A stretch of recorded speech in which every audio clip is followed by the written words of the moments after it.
Entonces, los grupos ideológicos de la política exterior de Estados Unidos más influyente son los realistas, los neoconservadores y los liberales intervencionistas.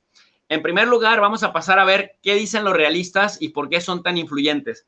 Los realistas, amigos y amigas, impulsan una política exterior centrada en la seguridad sobre la base fundamental de la supervivencia del Estado. Para este grupo ideológico, el interés se define en términos de poder. El interés nacional se define en términos de la seguridad y entre más seguridad tenga Estados Unidos, va a ser más poderoso. Por lo tanto, para los realistas, la seguridad se va a volver el pilar fundamental de la política exterior. Los realistas dicen que ellos no ven el mundo como Wilson, al cual definían como idealista. Los realistas se les llama realistas en realidad porque dicen que no ven el mundo como debería ser, sino el mundo como es. Y como es, dicen, filosóficamente dicen ellos, el hombre es malo por naturaleza y es egoísta. Siempre quiere crecer a costa de los demás. Ven el mundo como un juego de suma cero, en lo que uno gana, el otro lo pierde. Por lo tanto, no hay medias tintas. O estás conmigo o estás contra mí. No hay medias tintas. Si yo pierdo algo, tú lo estás ganando y voy tras de ti. Por lo tanto, en términos de la seguridad, el interés se define en términos de poder. Hay que ser harto poderoso para no poner en riesgo nuestros intereses nacionales y para no poner en riesgo la seguridad del Estado. Dentro del realismo hay tres corrientes. Estas tres corrientes que le dan vida a la visión realista son, en primer lugar, el de la naturaleza humana, que es de los más conocidos en las relaciones internacionales, que es el realismo representado por Hans Morgenthau, quien decía que justamente el ser humano era egoísta y que en su egoísmo siempre quería crecer por encima de los demás. Es a él al que se le atribuye, es a Hans Morgenthau al que se le atribuye que todo interés se define en términos de poder y que lo que uno gana, el otro lo pierde. A eso se le llama juego de suma cero. Bueno, por ahí pregunta RD León 99 si los realistas son más de la filosofía de Maquiavelo bajo el lema del hombre malo por naturaleza. Así es, así es. A Hans Morgenthau, RD León, lo influye muchísimo el pensamiento de Nicolás Maquiavelo, de Sun Tzu,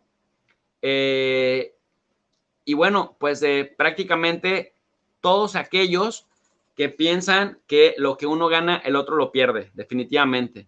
Pero Sun Tzu y Maquiavelo son de las principales influencias que tiene Hans Morgenthau. Luego, el realismo estructural, en el cual, bueno, hay una modalidad de realismo ofensivo y realismo estructural defensivo.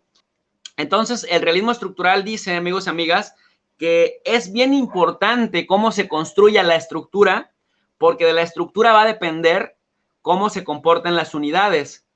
La estructura son las leyes, la estructura es el sistema político, la estructura es este esquema de prácticas, este modelo de prácticas que va a incidir en cómo se comportan los jugadores, los funcionarios, el presidente, los diputados, los senadores, y por eso es bien importante saber si esta estructura va a ser una estructura defensiva o una estructura ofensiva. ¿Por qué?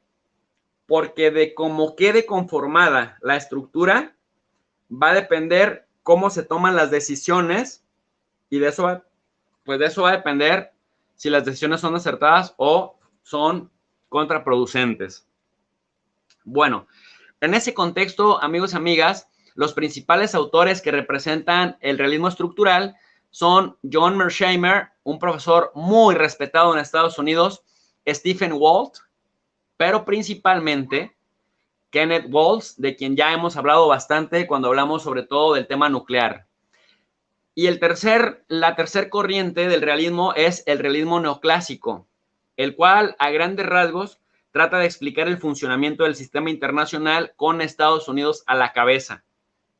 Es decir, dicen los realistas neoclásicos, sí, el realismo es todo lo que ya dijeron los estructuralistas y los de la naturaleza humana, que por cierto, para los realistas el Estado es la principal institución, el mejor invento que ha creado la especie humana para poderse organizar y para poder mantener el poder y poder mantener a raya a los súbditos.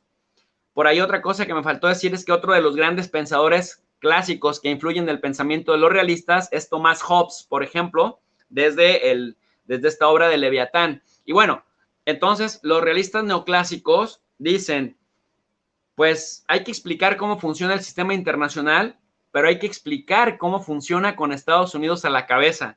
Por lo tanto, al realismo neoclásico se le critica porque más que ser una teoría académica, es más bien la justificación de cómo Estados Unidos domina el mundo. En ese contexto, pues, estas son las tres principales corrientes del realismo.